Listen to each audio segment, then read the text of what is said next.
UPSC mains answer writing में अगर आप चाहते हैं कि एग्जामिनर आपका आंसर पढ़े, वो इन्फ्लुएंस हो आपके आंसर पढ़ के, तो उसके लिए सबसे पहला चीज़ क्या है? Introduction. Your introduction should be attractive. Examiner को लगना चाहिए कि हाँ यार, इसमें कुछ बात है। तो आज की इस वीडियो में हम लोग इस तरह के 10 डिफरेंट काइंड ऑफ इंट्रोडक्शन के बारे में जानेंगे। और मैं आपको इंडिविजुअल प्रीवियस ईयर क्वेश्चंस के साथ में वेरियस फॉर्म ऑफ इंट्रोडक्शन आपके सामने बताऊंगा आज। तो जो 10 kind of introduction, 10 types of introduction कौन कौन सा सीखेंगे आज हम लोग। पहला करंट अफेयर बेस्ड, दूसरा कॉन्स्टिट्यूशनल आर्टिकल बेस्ड, तीसरा डिफिनीशन बेस्ड, चौथा इंडिया बेस्ड देखेंगे सबके बारे में, पांचवा data based, PM statement based, personality based या leader based, quote based, question based या फ्रेज बेस्ड या फिलोसफिकल बेस्ड। ये जो फ्रेज बेस्ड है ना या फिर फिलोसफिकल इंट्रोडक्शन मेनली इथिक्स में यूज कर सकते हैं। तो आइए वन बाय वन स्टार्ट करते हैं। देखिए ये क्वेश्चन इटसेल्फ 2025 GS2 का है, ठीक है। आप देख सकते हैं IR का क्वेश्चन है कि India Africa digital partnership is achieving mutual respect, co development and long term institutional partnership. देखिए मेरा काम यहाँ पे क्वेश्चन को उतना समझना नहीं है। देखिए मैं आपको बताऊंगा कि किस तरह से किस कॉन्टेक्स्ट में क्या इंट्रो लिख सकता हूँ। ये क्वेश्चन मुझे दिख गया IR से है। IR is mostly current oriented, ठीक है, इसलिए मैंने यहाँ पे कौन सा इंट्रोडक्शन यूज किया? Current based. मैंने देखा इंडिया अफ्रीका रिलेशनशिप के बारे में बात किया है, तो देखिए मैंने क्या लिखा? Inclusion of African union into G20, ठीक है, under the India's presidency sets the milestone towards the zenith of multi sectoral mutual relations. समझ में आया दोस्तों कि हमने करंट बेस्ड का यूज किया इस क्वेश्चंस का इंट्रो लिखने में कि इंडिया अफ्रीकन यूनियन का इंक्लूजन G20 में भारत के प्रेसिडेंसी के अंदर, ये बात को इंडिकेट करता है कि एक माइलस्टोन सेट हो गया ताकि हम लोग पीक पे, है ना, एक्सट्रीम पे पहुंच सके मल्टी सेक्टोरल म्यूचुअल रिलेशंस के through.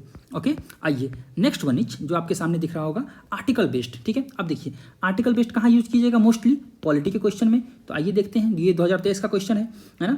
Who are entitled to receive free legal aid, है ना। जैसे फ्री लीगल एड आया मेरे दिमाग में कौन सा आर्टिकल चलेगा? Article 39 clause A 42nd amendment act के अंतर्गत आया था। देखिए who are entitled to receive the free legal aid, assess the role of the NALSA. NALSA आ गया भाई।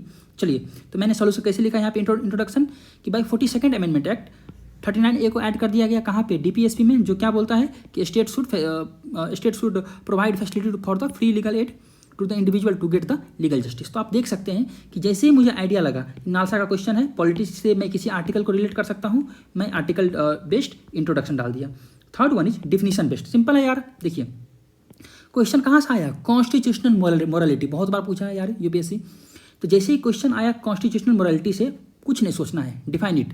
तो ऑनरेबल अंबेडकर साहब के द्वारा दिया गया डिफिनीशन कि कॉन्स्टिट्यूशनल मोरालिटी क्या है। अब देखिए उसको यहाँ डिफाइन किया गया है। क्वेश्चन पढ़ लेते हैं यार एक बार। Constitutional morality is rooted in the constitution itself, है ना, कॉन्स्टिट्यूशन में ही मोरालिटी रूटेड है, and is founded on its essential facet. Explain करना है डॉक्ट्रिन ऑफ कॉन्स्टिट्यूशनल मोरालिटी किसके सहायता से? Judicial decision. तो वो बात का क्वेश्चन है, बट इंट्रो में क्या लिख सकते हैं? डिफाइन कर दिया हमने कॉन्स्टिट्यूशनल मोरालिटी को। अंबेडकर साहब ने क्या बोला था कि would mean effective coordination between the conflicting interest of different people. अलग अलग लोगों के कॉन्फ्लिक्टिंग इंटरेस्ट के बीच में कोऑर्डिनेशन होना चाहिए, and the administrative cooperation to resolve them amicably without any confrontation, और प्रॉपर उसको रिजॉल्व किया जाना चाहिए, ठीक है। तो मैंने ऑनरेबल अंबेडकर साहब का यहाँ पे कोर्ट का यूज किया। सो दिस ये डिफिनीशन का उनके द्वारा दिया गया डिफिनीशन का यूज किया। So this is the definition based. तो मैंने क्या किया? क्वेश्चन से कीवर्ड पकड़ा, डिफाइन कर दिया, सिंपल। आइए नेक्स्ट इंडिया बेस्ड। देखिए ये जो है ना इंडिया बेस्ड, इसका यूज आप बहुत जगह कर सकते हैं, है ना। जैसे देखिए क्वेश्चन किससे है? Reservation policy. हम जानते हैं कि reservation policy is highly sensitive matter, है ना। और रिजर्वेशन क्यों दिया जाता है? क्योंकि सदियों से कुछ लोगों को सप्रेस किया गया है। That's why reservation is needed if think logically, है ना।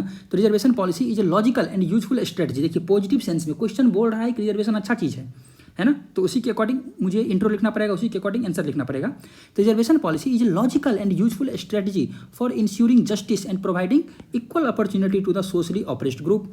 तो देखिए इंडिया बेस्ड इंट्रो कैसे लिख सकते हैं कि India is one of the, देखिए इंडिया से ही मैं ये स्टार्ट किया, है ना। India is one of the most oldest civilisation of the world.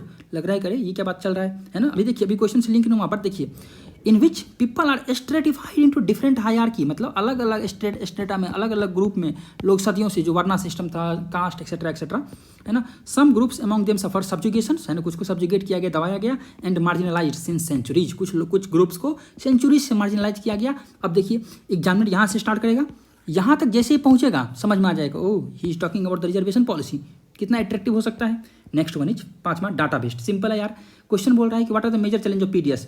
जैसे ही मैं देखा पीडीएस में खाना मिलता है फ्री में, है ना, मतलब कुछ बेसिक पैसा देने से। तो अब देखिए पीडीएस किसके लिए है? गरीब लोगों के लिए, है ना। तो यहाँ मैं डाटा का यूज़ कर सकता हूँ। तो मैंने क्या डाटा का यूज़ किया in the country like India, जहाँ पे 28% लोग है ना BPL के अंतर्गत रहते हैं, वहाँ पे ये फूड सिक्योरिटी एक्सेट्रा। तो यहाँ पे मैंने किसका यूज़ किया, डाटा का। मुझे इकोनॉमी के क्वेश्चन में डाटा का यूज़ मैं बहुत अच्छा से कर सकता हूँ, ठीक है। जैसे पीडीएस का क्वेश्चन आया तो मैंने यहाँ पे डाटा बेस्ड इंट्रो लिख दिया। Next one is PM statement based. देखिए हमारे ऑनरेबल प्राइम मिनिस्टर बहुत सारे स्टेटमेंट देते रहते हैं, मे बी 15 अगस्त पे या फिर कुछ भी ऐसे इवेंट्स में, तो वहाँ से मैं इसको पिक किया, ठीक है। जैसे देखिए क्वेश्चन है, recently ministry of agriculture launched Krishi decision support system KDSS for enhancing the agriculture sustainability and productivity, है ना, कि जो मिनिस्ट्री ऑफ एग्रीकल्चर था वो KDSS लॉन्च किया ताकि एग्रीकल्चर सस्टेनेबिलिटी और प्रोडक्टिविटी बढ़ाया जाए। What are the key features etcetera. तो जैसे ही मैं देखा एग्रीकल्चर मतलब फूड मतलब farmer, simple.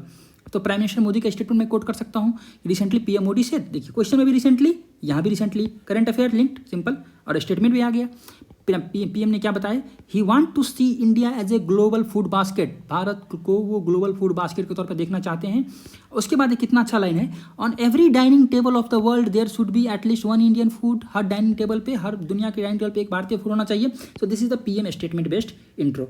Next one is personality based intro. देखिए ये क्वेश्चन बोल रहा है डिसेंट्रलाइजेशन ऑफ पावर, है ना, भारत में जो डिसेंट्रलाइजेशन ऑफ पावर है वो किस तरह से गवर्नेंस लैंडस्केप को चेंज किया, ग्रास रूट लेवल डेमोक्रेसी, यानी सिंपल पंचायत एंड म्यूनिसिपैलिटी के रिगार्डिंग क्वेश्चन है, ठीक है। तो जैसे ही आएगा डिसेंट्रलाइजेशन ऑफ पावर, मेरे दिमाग में चलेगा पंचायती राज से दिमाग में कौन सा पर्सनैलिटी चलेगा दोस्तों, गांधी जी, है ना, गांधी जी। या इसमें हम लोग आर्टिकल बेस्ड भी यूज़ कर सकते थे ना, आर्टिकल 40 को लिख सकते थे DPSP का, बट मैंने यहाँ क्या यूज़ किया, Gandhi ji, as per the vision of Gandhi ji, क्योंकि देखिए डेमोक्रेटिक डिसेंट्रलाइजेशन, गांधी जी पहला बात दिमाग में आएगा।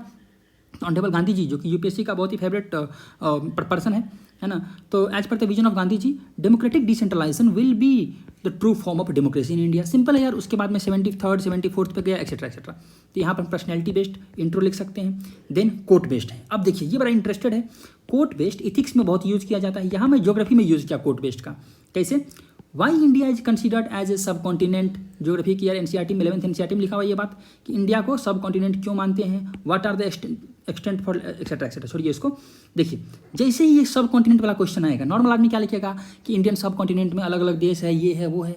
अब इसमें किसी आदमी का कोट लाना, ये एग्जामिनर को अलग से अट्रैक्ट करेगा। कैसे, देखिए यहाँ पे मैंने लिखा, ये एक ऑनरेबल प्रोफेसर है किस हॉल, ये बोले हैं कि there is no part of the world better demarcated by nature as a region by itself than the Indian subcontinent. समझ में आ गया कि इंडियन सब कॉन्टिनेंट से बेटर और कोई वर्ल्ड का कोई पार्ट है ही नहीं जो इस तरह से नेचर के द्वारा डिजाइन किया गया है। तो सोचिए ज्योग्राफी के क्वेश्चन में मैं कोट बेस्ड ला दिया, now examiner will be influenced, और कोट कोई फालतू थोड़ी है, वो तो ऑफकोर्स ज्योग्राफी से रिलेटेड है। तो this is the quote based.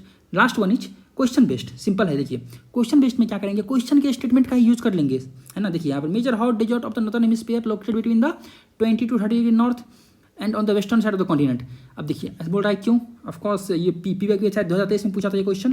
देखिए मैंने किस तरह से यूज किया क्वेश्चन का, इसी को रखा, location of major hot desert of the world falls on the subtropical zone. यहाँ लिखा है 20 से 30, मैं चेंज कर दिया वर्ड सब tropical zone. Interestingly on the western side, देख सकते हैं आप, इसी का मैं यूज कर रहा हूँ, of the continent which point toward the unique जो ऑफकोर्स। उसके बाद मैंने अपना ऐड करना शुरू कर दिया।